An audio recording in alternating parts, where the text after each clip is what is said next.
So this is going to be really quick because I'm responding to a video that's a mere 31 seconds long. And I'm sorry, that's all this guy makes. Just incoherent rants on his cell phone for a few seconds, which I guess is about as long as he can hold a thought in his head.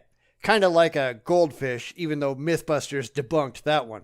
And yeah, this guy doesn't know how to turn his phone sideways, thus committing the sin against nature of vertical video. But what can you expect?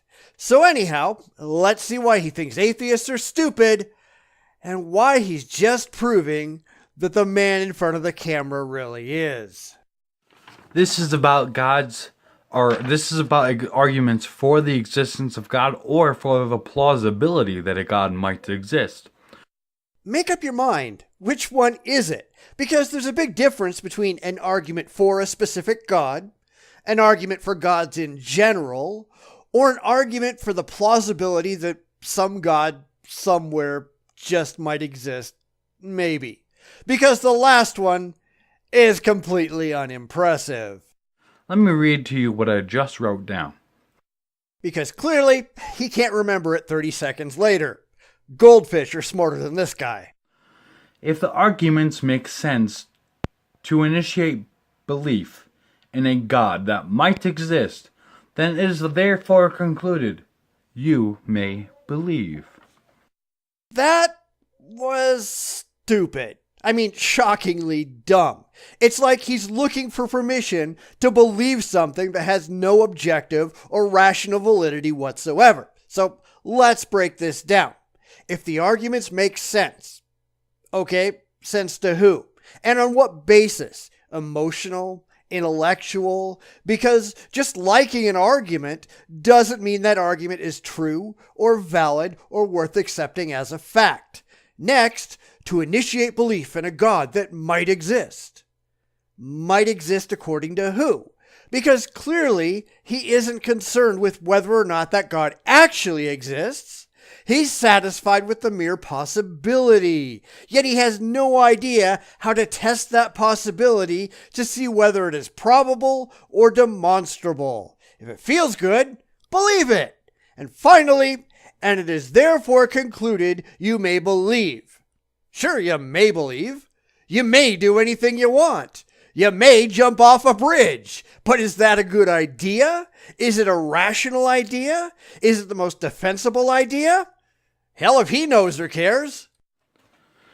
Sorry, atheists. You can't knock us. Sure I can. And I'm doing it right now because you are a complete moron. And this is a candidate for my Shallow End of the Gene Pool series. And I might think he was just trolling, but he keeps making the same kind of video over and over, and it never gets any better. Now, I don't know if there's something wrong with this guy, if he's got some loose wiring upstairs that help him hold these shallow, idiotic beliefs or not, but the idea that I can't mock him? Watch me! And this guy calls himself Armored Christian.